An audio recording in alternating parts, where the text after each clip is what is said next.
Pastor Dave here. Hello, church. I've got two very special guests with me. As many of you followed along, we had this dramatic thing happen in my family where Diana, my daughter, and Jency, my son in law, along with my two grandchildren, were trying to get out of the Dominican Republic because a lot of things were going on there that made it really hard for them to be there. Could you tell me a little bit about what was going on in the Dominican Republic? Well, the Dominican Republic is going to a difficult time, which all you know, and it's a lot of people are lost in their jobs, and also you can have a lot of people that don't have anything to eat and they're struggling to get food day by day. Also, is Dominican Republic is considered one of the most strict country. You all the borders are closed, and you have a time to go to the store and get food. The store are open to 6 to 3 p.m. If you want to get food, you want to do it during that time. And all the country is also in the uh, Curfew. curfew. So this it start from 5 p.m. to 6 a.m. in the morning. And a lot of this thing they're doing is because the Dominican Republic don't have a really good access to a medical care. So they're trying to prevent from the spread of this virus. So we can figure out the best we can all the resources that we have in the DR. Yeah, and there were lots of things going on too, like things were breaking down in your house and you couldn't get them repaired, and that That's you were true. trying to get food and they told you there was no food for about an hour away, and then they Mm-hmm. told you you couldn't drive your car. So it was just Yeah, getting yeah, worse and worse and worse. So, yeah. anyways, Diana, tell us a little bit about when you were looking into how to get Jinsey out of the country because he just has a visa, and they were not letting Dominicans out of the country. Tell us a little bit about what you understood about that. Right. So it was complicated at first. Like we didn't even really consider going to the States because, one, we weren't sure because Jeremy's passport was about to expire like the next week, and so we didn't know if he'd be able to travel on it. But at the same time, we thought if we could travel on it, it'd be best to do that because the embassy's gonna be closed for a long time. So we wouldn't even have the option of getting out later if it was to expire.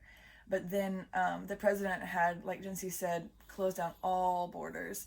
No one can get in no matter what. And getting out, he was only letting out citizens of other countries or residents of other countries. And Jency at this point still only has a tourist visa. So we were getting mixed. I spent days just calling, trying to figure out exactly. And some people were saying, oh yeah, especially on the American side, they're saying, oh yeah, we would receive him. But on the Dominican side, they were wary. They were saying they didn't think that people would be able to leave. And then the night before, when we actually ended up booking the flight, thinking we could probably make it happen, I actually heard word back that the one other person that I had heard get out of the country on a tourist visa only did so because of like his of family relations and stuff like that. And so Connections, like with the connections. consulate. I Mm-hmm. mean, and he had to have the Diplomatic head pass. of the consulate give him a letter in order to get out. Right. Which we don't have that kind of stuff. We have prayer power. Right. So we were really nervous about whether they were going to even make it out. And it was on a Monday we started talking about it.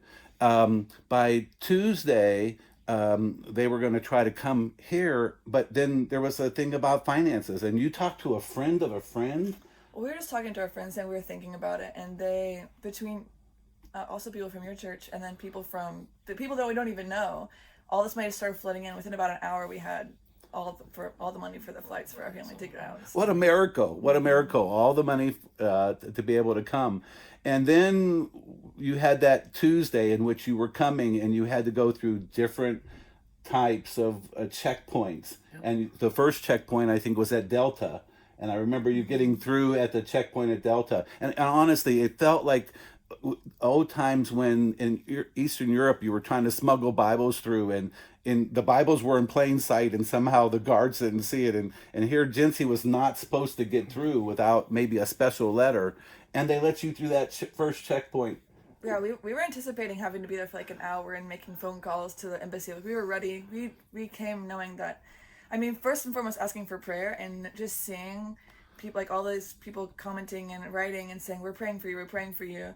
It just kind of gave us that confidence of, okay, this, I mean, God, we've seen God do it before. We know he can do it again. But we were still anticipating it being like an hour of struggle, but the guy came back within like, what, 10 minutes? 10 minutes, yeah. And we explained our case and everything, but he came back, he was smiling with us. He was like, okay, like, we're going to let it pass this time and let us through. And we were just shaking. So when we got the news, I remember Donna screaming and we were crying and we were so happy. And there was a little pause in my heart, I have to tell you, of like, wait, that's just one check through. And then a couple minutes later we get, oh, wait, you're stuck at customs. Yes. And it was like, oh, another pins and needles. And they were saying that you might not even be able to come back to your country. Yeah, they say something like that. That was the thing. They had to like go, like they call like these military generals, and they're taking pictures of his passport, just because they had never seen anyone, like only one other person in this whole history of the whole quarantine had gotten out, and so it was just no one really believed that he should be allowed to get out, and they were just making sure they have all his information on file in case anything happens, because if because they have all the borders closed, so they can't take, even if at the New York border they decided he can't come into the country, he couldn't go back, so he'd be in limbo. So they were just being very cautious, and which was great for our kids to be sitting around waiting, when can we get on the plane? But it was amazing to see, like, we were just, every time just praying, okay, God, you got us to the first checkpoint, you can get to the second checkpoint, and they let us through. And then the most, I would say, tense time for us here in the States, but probably not for you, was they're on the plane, and you're going, whoo, they're on the plane, but I'm still thinking, plane take off. And then we get the word that they've taken Jincy off the plane to check his luggage. And I want you to know, I just about had a heart attack. I mean, oh my word. It was like I could see them planting something in your luggage, or whatever, and then you being stuck there, and we had gotten all the way to the plane and didn't make it. But they told me that they weren't really panicking at that point because they knew how many people were praying. And we knew, I knew it wasn't they said it was a random check, but we knew it wasn't random. But I also knew that we had nothing to hide. We were, and if God got us this far, and in fact, the guy who came and got him off the plane was the very first guy who had let us through so easily. And so, I don't know, I just had a peace about it. I mean, I was also like just watching to see when he would come back on, but I just knew, I just was confident at that point. Like, there's no way that that God brought us this far just to send us back. Yeah. And then the plane takes off, and you're on your way, but we had one more hurdle in New York City, the epicenter of COVID-19, and they landed there, and there was a guy in customs there who questioned whether you should be able to come in. Right. He was going to put him in an interrogation room, which has always been Jincy's worst fear. Yes, it is. Who wants to go in an interrogation room in a foreign country? Nobody does. But he talked to one of his co-workers, and his co-worker said, oh, that was because that guy was from England, and that was one of the countries that they were keeping out.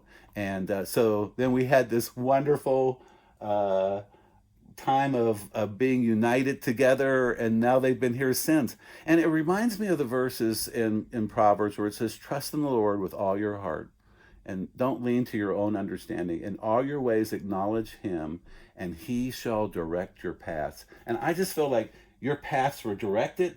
They were God ordained. We thank everybody for praying, and we can just say that through all of this, God is faithful. God answers prayer. He answers big prayers, and we can trust him for everything that goes on.